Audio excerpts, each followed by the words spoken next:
아, 시댁 오기 싫어. 불편해 죽겠네. 짜증나. 집안 행사 때마다 왜 시댁 얼굴을 봐야 하는 거야? 이 씨는 며느리가 한 것처럼 똑같이 한숨을 푹푹 쉬며 짜증을 냈습니다. 아, 며느리 보기 싫어. 맨날 불평만 하고. 오면 청소하고 밥 차려줘야 해. 손 하나 까딱 안 하면서 맨날 방에서 누워만 있고 이게 상전이 아니면 또 뭐야? 며느리 불편하고 짜증나? 어머님, 지금 뭐 하시는 거예요? 응? 내가 뭘 했다고 그러니? 지금 친척들 다 있는 앞에서 제 흉을 보신 거잖아요. 아니, 내가 언제 내 흉을 봤다고 그러니? 난 그냥 혼잣말한 건데 왜 그렇게 화를 내? 남들 다 들리는 데서 저 쪽팔리게 하려고 일부러 그러신 거죠?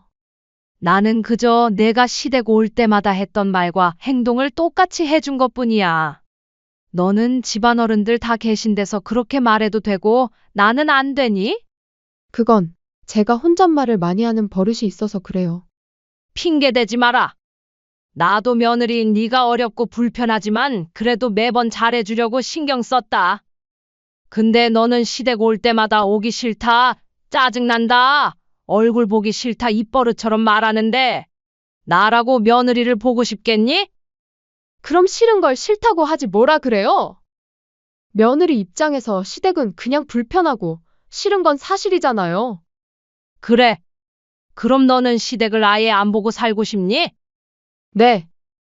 안 보고 살고 싶어요. 좋다. 그럼 앞으로 너는 시댁에 오지 말아라. 이제 넌 우리 집 출입 금지다. 네, 출입 금지요? 뭐하니 얼른 나가지 않고? 입버릇처럼 말하고 바라던 거였잖아. 안녕하세요. 이 사연의 주인공은 대전에 사는 66세 이현숙 씨입니다. 평생 남편과 두 아들을 위해 헌신하며 살아온 이 씨는 환갑을 훌쩍 넘긴 나이에도 여전히 단아하고 기품 있는 모습이었습니다. 하지만 그 얼굴 뒤에는 고된 삶의 흔적이 켜켜이 쌓여 있었죠. 젊은 시절 이 씨는 남편과 함께 동네에서 제과점을 운영하며 새벽 5시부터 밤까지 이 씨는 단 하루도 쉬지 않고 밀가루 반죽을 치대고 빵을 구워냈습니다. 이 씨의 제과점은 입소문을 타 여행객들이 멀리서도 찾아올 정도로 맛이 좋기로 평판이 자자했습니다. 허리 한번 제대로 펴보지 못할 정도로 바쁜 나날이었지만 이 씨는 단순히 빵을 만들고 파는 것을 넘어 동네 어려운 이웃을 위한 기부 활동도 꾸준히 이어왔습니다. 그런 노력 덕분이었을까요? 두 아들은 모두 번듯한 직장을 얻었고 이 씨 부부는 노후 걱정 없이 편안한 삶을 살 수 있게 되었습니다. 하지만 이 씨의 마음 한구석에는 늘 두 며느리에 대한 복잡한 감정이 자리하고 있었습니다. 남들처럼 드라마 속 고부 갈등을 겪는 일은 없을 것이라 생각했습니다만 현실은 때론 예상치 못한 방향으로 흘러가곤 했죠. 이 씨에게는 두 명의 며느리가 있었습니다. 큰 며느리 박수연 씨와 작은 며느리 김미영 씨였습니다. 이 씨는 두 며느리에게 조금의 차별도 두지 않고 똑같이 사랑을 쏟고 싶었습니다. 첫째든 둘째든 똑같은 자식이고 며느리들 역시 마찬가지라고 생각했기 때문이었죠. 큰 며느리 수연 씨는 이 씨의 기대를 저버리지 않았습니다. 큰 며느리는 명문대를 졸업하고 대기업에 다니는 영특하고 배려심 깊은 여인이었습니다. 이 씨는 수연 씨가 처음 인사 왔을 때부터 그 인품에 감탄했죠. 단정한 옷차림에 공손한 말투 그리고 무엇보다 어른을 대하는 자세가 남달랐습니다. 어머님, 안녕하세요. 수연이라고 합니다. 앞으로 잘 부탁드려요. 큰 며느리의 첫 인사는 예의 바르면서도 진심이 담겨 있었습니다. 이 씨는 그 순간, 아, 이 아이는 잘 배운 아이구나 하는 느낌을 받았죠. 결혼 후에도 큰 며느리는 시댁에 대해 항상 깍듯한 예의를 지켰습니다. 명절이나 집안 행사가 있을 때면 누구보다 먼저 팔을 걷어붙이고 나섰고 시부모님의 건강을 살뜰히 챙겼습니다. 아가, 이제 그렇게까지 안 해도 괜찮다. 너도 좀 편하게 지내렴. 이 씨가 미안해하며 말하자 큰며느리는 환한 미소를 지으며 답했습니다. 어머님, 제가 큰 며느리인데 제가 할 수 있는 건 당연히 나서서 해야죠. 어머님, 아버님께 제가 조금이라도 도움이 된다면 그게 저의 가장 큰 기쁨인걸요. 이 씨는 그런 큰며느리를 볼 때마다 가슴이 뭉클해졌습니다. 나는 복이 많아서 저렇게 어진 며느리를 얻었구나 하고 스스로를 대견하게 생각했습니다. 현수가, 너는 참 며느리 보기 좋다. 이따금 친구들에게 큰며느리 자랑을 늘어놓을 때면 친구들의 부러움 섞인 시선에 이 씨의 어깨는 저절로 으쓱해지곤 했습니다. 반면 작은 며느리 미영이는 이 씨에게 항상 어렵고 힘든 존재였습니다. 작은 며느리는 결혼 전부터 시댁에 알 수 없는 적대감을 보였습니다. 처음 상견례의 자리에서부터 작은 며느리는 내내 굳은 표정이었고 이 씨가 건네는 따뜻한 말에도 그저 형식적인 대답만 할 뿐이었습니다. 짧은 단답으로 끝내버리는 대화의 자리는 어색해졌고 이 씨는 당황스러웠습니다. 이 씨는 작은 며느리가 낯을 많이 가리는 성격이라 생각하고 더 살갑게 대하려고 각별히 신경 썼습니다. 결혼 후에도 이 씨는 작은 며느리에게 좋은 옷을 사다 주고 생일에는 비싼 가방을 선물하기도 했습니다. 큰 며느리에게 해주는 것과 똑같이, 아니 때로는 더 신경 써서 챙겨주려 했죠. 하지만 작은 며느리는 이 씨의 이런 노력을 늘 곱게 보지 않았습니다. 이 씨가 정성껏 준비한 선물을 받을 때도 그저 네, 잘 쓸게요 식의 건성스러운 대답뿐이었습니다. 심지어 그 표정에는 별로 기쁘지 않다는 기색이 역력했죠. 미영아, 결혼하고 힘든 건 좀 없니? 뭔가 필요한 게 있으면 언제든지 말해. 이 씨가 걱정스러운 표정으로 물으면 작은 며느리는 시큰둥한 표정으로 답하곤 했습니다. 네, 하나도 없어요. 다 좋아요. 그 말투에는 명백히 비아냥거리는 뉘앙스가 담겨 있었습니다. 이 씨의 마음은 아팠지만 요즘 애들은 다 저런가 하며 이해하려 노력했습니다. 한편 이 씨는 두 아들이 결혼할 때도 똑같이 집을 지원해주고 결혼 비용을 보탰습니다. 큰아들 내외가 결혼할 때는 이 씨 부부가 마련해둔 아파트를 주었고 작은아들 내외가 결혼할 때는 신축 아파트 전세 자금을 전액 지원했습니다. 시세로 따져보면 거의 비슷한 금액이었죠. 하지만 작은 며느리는 늘 큰아들네와 자신들을 비교하며 불만을 토로했습니다. 어머님, 형님네는 처음에 아파트를 주셨다면서요? 저희는 왜 전세 자금만 주셨어요? 지금 장남이 아니라고 차별하시는 거예요? 작은 며느리의 날카로운 말에 이 씨는 속이 뒤집어지는 듯했습니다. 이 씨는 큰아들이 먼저 결혼해서 집을 준 것뿐이며 시세도 얼마 차이 나지 않는다고 차근차근 설명했습니다. 미영아, 시댁에서 차별한 게 아니야. 나중에 그 돈을 보태서 너희는 더 좋은 곳으로 이사 가도 되지 않겠니? 이 씨가 좋게 설명해 주었지만 작은 며느리는 화를 내며 말했습니다. 똑같긴 뭐가 똑같아요? 저희는 집을 준 게 아니잖아요. 전세 자금이랑 집이랑 같아요? 자신이 적게 받았다고 느꼈는지 작은 며느리는 그것을 집요하게 이 씨에게 물고 늘어졌습니다. 고맙다는 말 한마디 없이 따지기만 하는 작은 며느리의 태도는 이 씨의 가슴에 깊은 생채기를 남겼습니다. 이 씨는 큰 며느리 수연 씨를 볼 때면 마음이 편안해졌지만 작은 며느리 미영 씨를 떠올리면 답답하고 무거운 돌덩이가 가슴에 내려앉는 듯했습니다. 왜 작은 며느리는 시댁을 이렇게 싫어할까? 이 씨는 밤마다 잠 못 이루며 고민했습니다.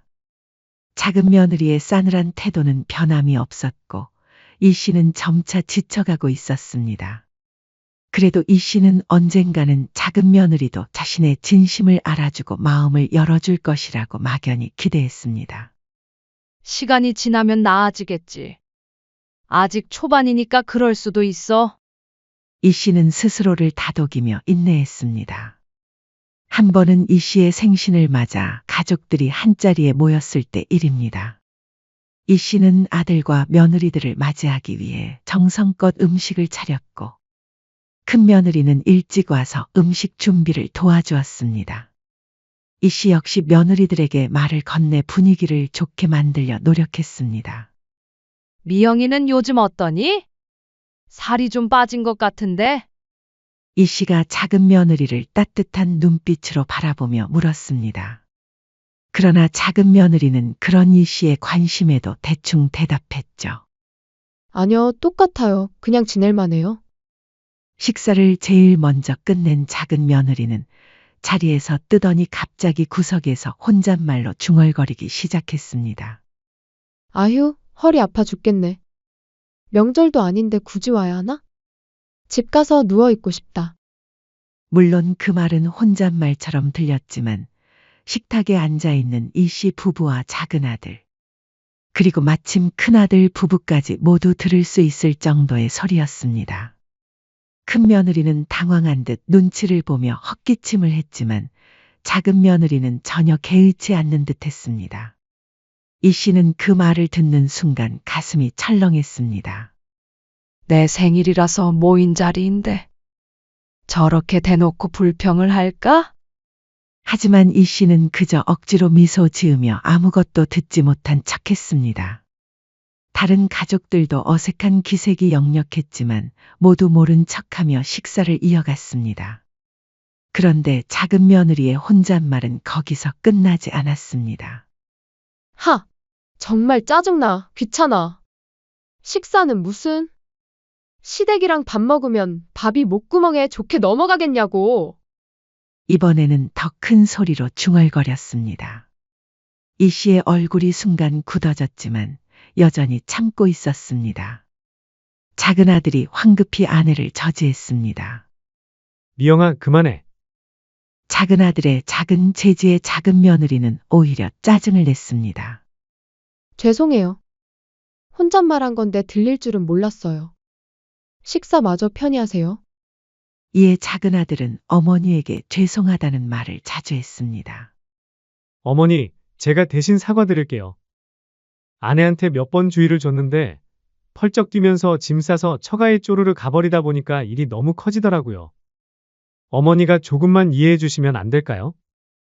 작은 아들은 이 씨의 눈치를 보며 난처한 듯 부탁했습니다.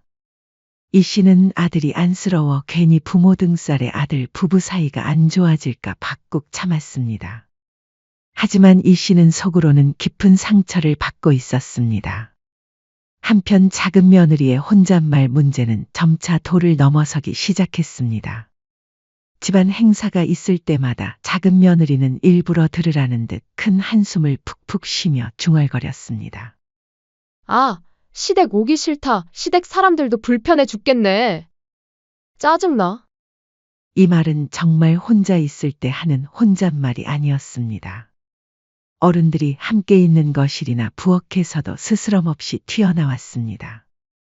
특히 이 씨가 설거지를 하고 있을 때면 작은 며느리는 소파에 누워서 큰 소리로 한숨을 쉬며 말했습니다. 아, 왜 이렇게 시댁에 오래 있어? 누워만 있는 것도 슬슬 눈치 보이네. 집에선 눈치 안 봐도 되는데.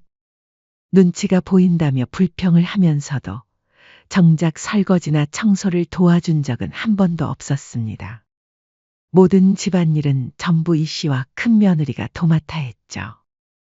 결국 듣다 못한 큰 며느리 수연 씨가 조용히 작은 며느리에게 다가가 주의를 주었습니다. 동서, 듣는 귀가 많으니 어른들 다 계신 데서 시댁 오기 싫다. 일하기 싫다. 이런 말은 좀 안 하는 게 좋지 않을까? 그러나 작은 며느리는 오히려 눈을 동그랗게 뜨며 큰 며느리를 노려봤습니다. 형님, 같은 며느리끼리 너무하신 거 아니에요? 지금 저 잡돌이 하시는 거죠? 큰 며느리는 순간 당황한 듯 잠시 말을 멈칫했습니다. 아니, 혼잣말도 못해요? 되려 서운하네요. 큰 며느리가 침착하게 말했습니다. 다 들리게 말하는 게 무슨 혼잣말이니? 동서, 예의는 좀 지켜야지. 그러자 작은 며느리는 더욱 목소리를 높였습니다. 그럴 수도 있지 않아요? 솔직히 며느리 입장에서 시댁은 싫고, 시댁 사람들 보기 불편한 건 당연한 거 아니에요? 전 잘못 없어요. 작은 며느리의 말에 집안이 순간 조용해졌습니다. 이 씨는 시댁 사람들 보기 불편하다는 말에 가슴이 찢어지는 듯 했습니다. 그동안 자신이 얼마나 작은 며느리를 위해 신경 썼는데 그 모든 것이 불편하고 싫은 것이었다니요. 이 상황에 큰 며느리마저 어이없다는 듯 고개를 저으며 포기했습니다. 동서 생각이 그렇다면 내가 뭐 어쩌겠어. 동서 맘대로 해. 큰 며느리는 더 이상 말하지 않고 자리에서 일어나 부엌으로 향했습니다. 이 씨는 그 모습을 지켜보며 정말 답이 없구나 하는 절망감을 느꼈습니다. 이 씨의 인내심은 서서히 금이 가고 있었습니다. 쌓여만 가는 서운함과 분노 때문에 속으로 병이 드는 것만 같았죠. 그러던 어느 날 작은 며느리가 시댁에 큰 돈을 빌려달라고 다짜고짜 찾아왔습니다. 찾아온 이유는 작은 며느리의 남동생이 올해 결혼하는데 결혼식 비용이 부족하다는 것이었습니다. 어머님, 저희 동생이 이번에 결혼하는데 비용이 좀 부족해서요. 2천만 원 정도만 빌려주실 수 있을까요? 이 씨는 기가 막혔습니다. 아무리 가족이라지만 처가 쪽 경조사 비용까지 시댁에서 감당해야 한다는 것은 납득하기 어려웠습니다. 더욱이 그동안 시댁을 그토록 싫어하던 작은 며느리가 돈이 필요하니까 당당하게 찾아온 것도 어이없었습니다. 이 씨의 남편이 정중하게 거절했습니다. 미영아, 아무리 그래도 처가 경사는 처가에서 알아서 하는 게 맞지. 그리고 우리도 노후를 생각해야 하지 않겠니? 남편의 말이 끝나기 무섭게 작은 며느리는 길길이 날뛰기 시작했습니다. 저한테 해주기 싫어서 그러시는 거죠? 형님이었으면 해주셨을 거잖아요. 이 씨와 남편은 작은 며느리의 태도에 경악했습니다. 이러니까 제가 시댁 오기 싫고 어머님, 아버님 보기 싫다고 하는 거예요. 차라리 시댁이 확 사라져 버렸으면 좋겠어요. 작은 며느리의 막말에 이 씨는 큰 충격을 받았습니다. 온몸에 피가 거꾸로 솟는 듯했고 심장이 쿵하고 내려앉았습니다. 차라리 시댁이 사라져버렸으면 좋겠다는 말은 이 씨에게 치명적인 상처를 주었습니다. 이 씨는 더 이상 버틸 수 없어 픽쓰러졌고 옆에 있던 남편이 황급히 이 씨를 부축했습니다. 남편은 작은 며느리에게 소리쳤습니다. 미영아, 아무리 배운 게 없어도 시댁 어른들 앞에서 그게 무슨 주태냐? 이런 막말을 하는 며느리는 우리 가족이 아니다. 당장 우리 집에서 썩 나가거라. 쓰러진 이 씨를 보자 당황한 작은 며느리는 어머님, 정말 죄송해요. 제가 너무 흥분해서 그만. 이라며 변명했지만 이미 돌이킬 수 없는 말을 한 뒤였습니다. 작은 며느리는 서둘러 집으로 돌아갔습니다. 이 씨는 그날 밤새 한숨도 자지 못했습니다. 머릿속에서는 그동안 작은 며느리가 한 막말들이 계속해서 맴돌았습니다. 특히 차라리 시댁이 사라져버렸으면 좋겠다는 말이 칼날처럼 가슴을 찔렀습니다. 이대로는 안 되겠다. 더 이상 작은 며느리의 행태를 두고만 볼 수만은 없어. 이 씨는 어떻게 할지 고민하다가 문득 한 가지 생각이 스쳤습니다. 며느리가 시댁에 한 것과 똑같이 해주는 것. 이 씨는 그동안 이해하고 배려해주고 참는 것이 작은 며느리에게 아무런 깨달음도 주지 못했다는 것을 깨달았습니다. 이 씨의 눈빛에는 차가운 복수의 결의가 서렸습니다. 작은 며느리가 자신의 말과 행동이 얼마나 어리석었는지 땅을 치고 후회하게 만들 것입니다. 더 이상 모든 것을 이해하고 배려해주던 착한 시어머니는 이제 완전히 사라진 것이었죠. 이 씨가 작은 며느리에게 똑같이 해주는 것을 결심한 지 한 달 뒤 명절이 다가왔습니다. 아침부터 큰아들 내외와 작은아들 내외가 이 씨 부부의 집을 찾았습니다. 이 씨는 평소처럼 두 며느리를 반갑게 맞이했지만 마음속으로는 결연한 다짐을 하고 있었습니다. 오늘은 반드시 끝을 봐야 해. 명절 아침 분주하게 명절 음식을 준비하는 부엌에서 이 씨는 평소와 다름없이 전을 부치고 있었습니다. 큰 며느리는 일찍부터 와서 나무를 묻히고 설거지를 도와주며 바쁘게 움직이고 있었죠. 반면 작은 며느리는 시댁에 들어오자마자 평소처럼 소파에 털썩 앉더니 한숨을 푹 쉬며 일부러 들으라는 듯 큰 소리로 중얼거렸습니다. 아, 시댁 오기 싫어. 불편해 죽겠네. 짜증나. 집안 행사 때마다 왜 시댁 얼굴을 봐야 하는 거야? 그 순간 부엌에서 막전을 부치던 이 씨의 손이 멈칫했습니다. 평소 같으면 이 씨는 모른 척하며 참았을 것입니다. 하지만 오늘은 달랐습니다. 이 씨는 더 이상 참지 않았습니다. 이 씨는 들고 있던 국자를 조용히 내려놓고는 작은 며느리가 들을 수 있도록 정확히 또렷하게 말했습니다. 이 씨는 작은 며느리가 한 것처럼 똑같이 한숨을 푹푹 쉬며 덧붙였습니다. 아, 며느리 보기 싫어. 맨날 불평만 하고. 오면 청소하고 밥 차려줘야 해. 용돈도 줘야 해. 손 하나 까딱 안 하면서 맨날 방에서 누워만 있고 이게 상전이 아니면 또 뭐야? 며느리 불편하고 짜증나? 순간 집안에는 싸한 정적이 흘렀습니다. 큰 며느리는 놀란 눈으로 이 씨를 바라봤고 아들들과 남편도 당황한 기색이 역력했습니다. 무엇보다 작은 며느리는 이 씨의 말에 화들짝 놀라며 이 씨를 쳐다봤습니다. 그리고 수많은 친척들 앞에서 자신의 흉을 본 것에 창피한 듯 얼굴이 새빨개졌습니다. 어머님, 지금 뭐 하시는 거예요? 작은 며느리는 더듬거리며 이 씨에게 따져 물었습니다. 이 씨는 작은 며느리를 똑바로 쳐다보며 아무렇지도 않다는 듯 되물었습니다. 응?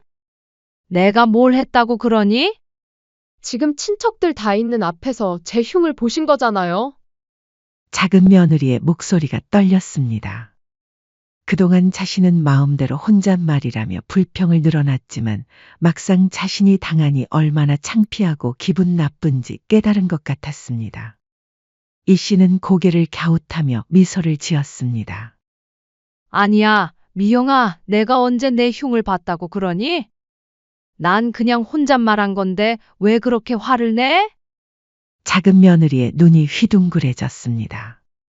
남들 다 들리는 데서 저 쪽팔리게 하려고 일부러 그러신 거죠? 하지만 이 씨는 전혀 당황하지 않았습니다. 나는 그저 내가 시댁 올 때마다 했던 말과 행동을 똑같이 해준 것뿐이야. 너는 집안 어른들 다 계신 데서 그렇게 말해도 되고 나는 안 되니? 이 씨의 말에 작은 며느리는 완전히 당황한 듯 말을 잇지 못했습니다. 얼굴은 아까보다 더 새빨개졌고 입만 뻐끔거렸습니다. 그건 제가 혼잣말을 많이 하는 버릇이 있어서 그래요. 작은 며느리는 어찌할 바를 모르며 변명했습니다. 하지만 이 씨는 단호했습니다. 핑계대지 마라. 나도 며느리인 네가 어렵고 불편하지만 그래도 매번 잘해주려고 신경 썼다. 근데 너는 시댁 올 때마다 오기 싫다. 짜증난다. 얼굴 보기 싫다. 입버릇처럼 그러는데 나라고 며느리인 너를 보고 싶겠니? 하지만 작은 며느리는 끝까지 자신의 행동을 합리화하려 했습니다. 싫은 걸 싫다고 하지 그럼 뭐라고 해요? 며느리 입장에서 시댁은 그냥 불편하고 싫은 건 사실이잖아요.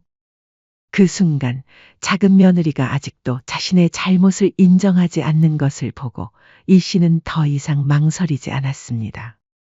그래. 그럼 너는 시댁을 아예 안 보고 살고 싶니? 이 씨의 질문에 작은 며느리는 순간 욱하는 마음에 짜증을 내며 소리쳤습니다. 네, 안 보고 살고 싶어요. 바로 그 순간이었습니다. 이 씨가 기다리던 순간이죠. 좋다. 그럼 앞으로 너는 시댁에 오지 말아라. 이제 넌 우리 집에 출입 금지다. 작은 며느리는 이 씨의 단호한 말에 얼어붙었습니다. 네, 출입 금지요? 갑자기 말도 안 돼요. 지금 저 쫓아내시는 거예요? 작은 며느리는 당황하여 어버버거렸습니다. 하지만 이 씨의 결심은 확고했습니다. 뭐하니? 얼른 나가지 않고? 입버릇처럼 말하던 거였잖아. 이 씨는 차갑게 말했습니다. 그 목소리에는 단 한치의 흔들림도 없었죠. 작은 며느리는 황급히 이 씨의 남편과 큰 며느리에게 도움을 요청하는 듯 눈빛을 보냈습니다. 하지만 이 씨의 남편은 고개를 저으며 말했습니다. 네가 오죽했으면 어머니가 그랬겠냐?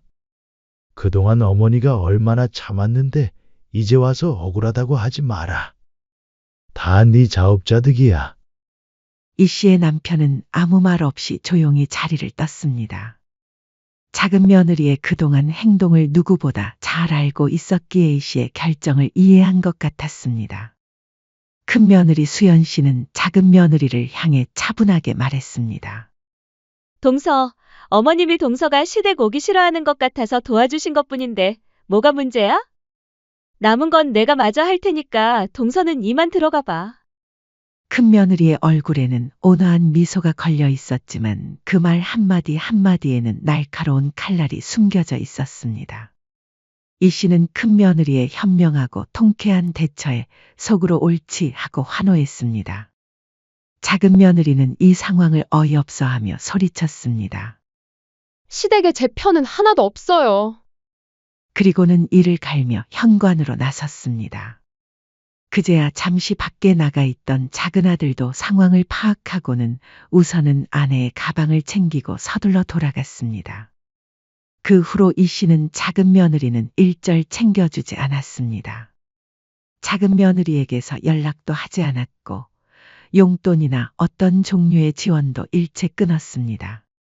심지어 작은 아들네에 대한 지원까지 끊었습니다. 며칠 후 작은 며느리가 직접 이 씨를 찾아와 울며불며 사정했습니다. 어머님, 제가 잘못했어요. 아무리 그래도 가족인데 한 번만 용서해 주세요. 하지만 이 씨의 결심은 확고했습니다. 미영아, 너 내 성격 잘 모르나 보네? 화나면 칼같이 선 긋는 거 모르니? 내가 시댁이 사라져버렸으면 좋겠다고 했으니까 정말로 너한테는 시댁이 없는 거야. 작은 며느리는 더 이상 변명할 수 없었습니다. 그동안 자신의 행동을 모르지 않았기 때문이었죠. 한편 작은 아들은 아내를 나무랐고 작은 며느리는 아들의 눈치를 보며 어쩔 줄 몰라 했습니다. 당신이 그런 식으로 나오니까 어머니가 화나신 거야. 당신 그 혼잣말, 나도 얼마나 창피했는지 알아? 작은 아들의 질책에 작은 며느리는 할 말이 없었습니다. 작은 며느리는 그날 이후로 시댁에 정말로 출입금지를 당했고 명절에도 집안 행사가 있을 때도 작은 아들만 홀로 시댁을 찾을 뿐 작은 며느리의 모습은 그림자조차 보이지 않았습니다. 특히 명절 때가 되면 큰아들네는 시댁에서 풍성한 음식을 먹고 용돈까지 받아오는 반면 작은 며느리는 혼자 초라한 명절을 보내야 했습니다.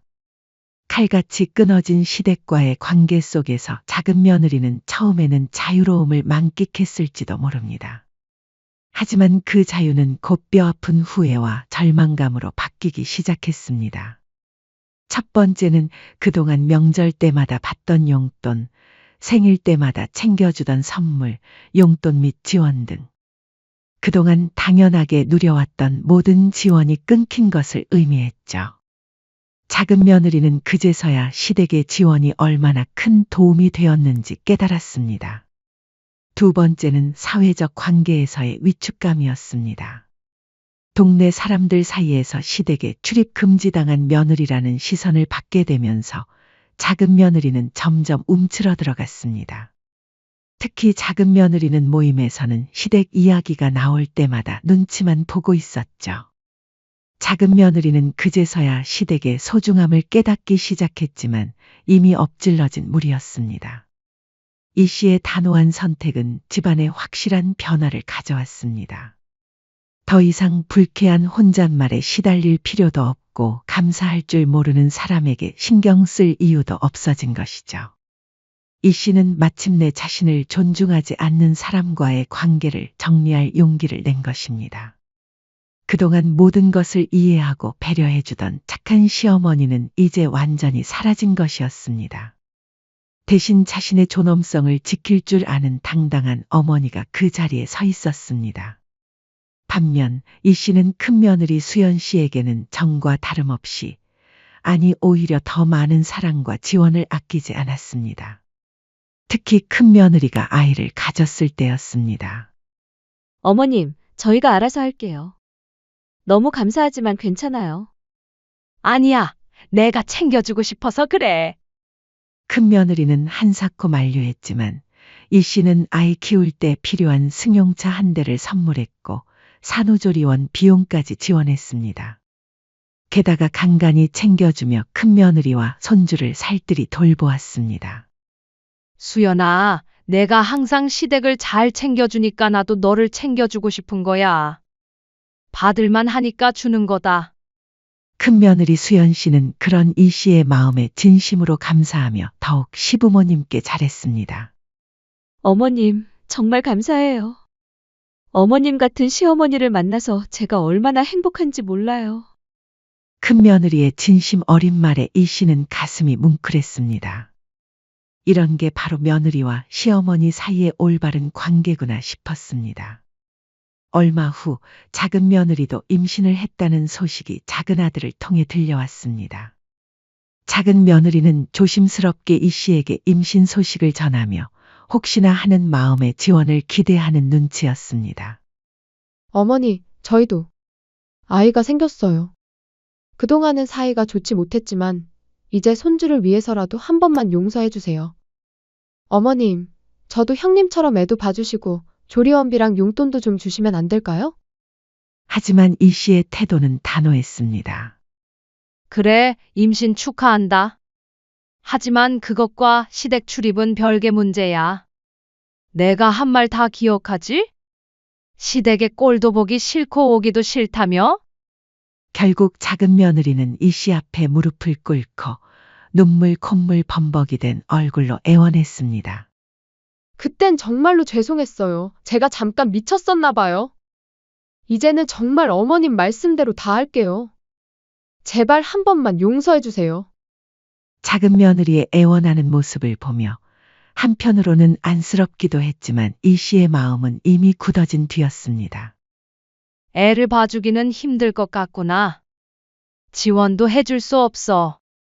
애는 너희가 알아서 키워야지. 작은 며느리는 이 씨의 말에 격분했습니다. 알아서 키우라고요? 너무하신 거 아니에요? 왜 같은 며느리인데 형님한테는 차도 사주시고 조리원에 용돈까지 주면서 저는 아무것도 없어요. 왜 저만 차별하세요? 차별은 나쁜 거잖아요. 작은 며느리는 목청껏 소리쳤고 이 씨는 조용히 작은 며느리의 말을 끊었습니다. 오히려 너를 챙겨주는 게 큰 며느리한테 차별이 아닐까? 처음부터 큰 집, 작은 집 둘 다 똑같이 집 사주고 똑같이 지원해주지 않았니? 하지만 큰애는 항상 시댁에 깍듯이 대했고 기본적인 예의를 안 지킨 적이 없었다. 우리를 공경하고 존중하는 마음이 어떤 건지 늘 보여주었지. 이 씨는 잠시 말을 멈추고 작은 며느리를 응시했습니다. 그런데 너가 지금까지 한 행동들을 봐라. 어떻게 했니? 매번 불평하고 막말을 퍼붓고 시댁을 무시하고 항상 투덜거리지 않았니? 작은 며느리는 이 씨의 말에 고개를 들 수 없었습니다. 이제 와서 내가 왜 너에게 다시 마음을 열고 똑같이 해줘야 하니? 앞으로 내 생각은 변하지 않을 거야. 이 씨의 단호한 말에 작은 며느리는 더 이상 반박할 수 없었습니다. 그제서야 자신이 얼마나 큰 잘못을 저질렀는지 깨달은 듯 작은 며느리의 눈에서는 후회의 눈물이 뚝뚝 떨어졌습니다. 어머님, 제가 정말 잘못했어요. 작은 며느리는 흐느꼈지만 이미 너무 늦어버린 후회였습니다. 작은 며느리는 출산 후에도 시댁에서 아무런 지원도 받지 못했습니다. 이 씨는 단 한 번도 작은 며느리를 찾아가지 않았고 산후조리는 물론 육아 역시 작은 며느리 본인이 전부 책임져야만 했습니다. 출산 후 경제적으로도 극심한 어려움을 겪었습니다. 퇴사 후 수입이 줄어들면서 생활은 점차 궁핍해졌고 육아용품 구입비와 의료비로 인해 빚까지 지게 되었습니다. 밤마다 잠 못 이루며 자신이 시댁의 한 행동과 그로 인해 잃어버린 것들을 뼈저리게 후회했습니다. 작은 아들 부부의 관계 또한 파국으로 치달았습니다. 작은 아들은 어머니의 단호한 태도의 아내를 원망했고, 작은 며느리는 시댁의 냉대의 남편에게 기대하려 했지만 이미 금이 간 관계는 회복되기 어려웠습니다. 한편 이 씨와 큰 며느리 수연 씨의 사이는 더욱 돈독해졌습니다. 두 사람은 서로의 선을 지키면서도 깊이 존중하고 배려하는 관계를 유지했습니다. 큰 며느리는 먼저 이 씨에게 말하지 않아도 자주 안부를 물었습니다. 어머님, 식사는 하셨어요? 아들 집인데 자주 오세요. 손주 안 보고 싶으세요? 큰 며느리는 시댁에 필요한 것이 있으면 알아서 챙겼고 이 씨의 건강을 살뜰히 돌봤습니다. 이 씨는 큰 며느리와 함께 동네 백화점에 가서 예쁜 옷들을 구경하고 맛있는 식사를 하며 즐거운 시간을 보냈습니다. 어머님, 요즘 새로 생긴 카페가 있는데 같이 가볼까요? 큰 며느리는 이 씨에게 최신 유행하는 카페를 추천해주며 함께 브런치 데이트를 즐기기도 했습니다. 때로는 큰 며느리가 먼저 나서서 이 씨의 건강을 챙기기 위해 비타민을 사다 주거나 함께 병원에 동행해 주기도 했습니다. 어머님, 정기검진 받으러 가시는 날 제가 함께 갈게요. 큰 며느리의 진심 어린 마음에 이 씨는 크게 감동했습니다. 그래도 내가 며느리 복이 아예 없지는 않구나. 이 씨는 큰 며느리에게 진심으로 고마움을 느꼈습니다. 사람을 제대로 대하면 그에 상응하는 보답을 받는다는 것을 새삼 깨달았습니다. 어느 날 이 씨는 큰아들 내외 집에서 손주와 행복한 시간을 보내고 큰 며느리가 손수 싸준 따뜻한 선물들을 들고 집으로 돌아오는 길이었습니다. 저녁놀이 물든 하늘을 보며 이 씨는 생각에 잠겼습니다. 그동안 이 씨는 좋은 시어머니가 되기 위해 모든 것을 참고 양보했죠. 하지만 그것이 오히려 작은 며느리가 자신을 무시하고 함부로 대하는 결과를 낳았다는 것을 깨달았습니다. 그래도 작은 며느리는 자신의 선택에 대한 대가를 혹독하게 치르게 되었고, 큰 며느리는 진심 어린 마음으로 더 많은 사랑을 받게 되었습니다. 결국 모든 것은 자신이 뿌린 대로 거두는 것이었습니다. 이 일로 인해 이 씨는 중요한 인생의 교훈을 배웠습니다. 무조건적인 참음과 양보만이 미덕은 아니라는 것, 때로는 단호한 성급기도 필요하다는 것, 그리고 진심은 진심으로 돌아온다는 것을 말이죠. 이 씨는 더 이상 과거의 상처에 얽매이지 않고 자신을 존중하고 사랑하는 사람들과 함께 남은 인생을 더욱 진취적이고 주도적으로 살아갈 것을 다짐했습니다. 이 씨의 발걸음은 가볍고 그 얼굴에는 평온한 미소가 가득했습니다. 남은 여생은 자신을 위해 그리고 자신을 진심으로 아껴주는 사람들을 위해 살아가리라 결심하며 이 씨의 새로운 인생 이막이 활짝 열리는 듯했습니다. 사연은 여기까지였습니다. 구독, 좋아요, 댓글은 무료이며 영상 제작에 큰 힘이 됩니다. 알림 설정을 하시면 더욱 새롭고 재밌는 사연을 빠르게 즐기실 수 있습니다. 인생의 쉼표를 시청해 주셔서 감사합니다.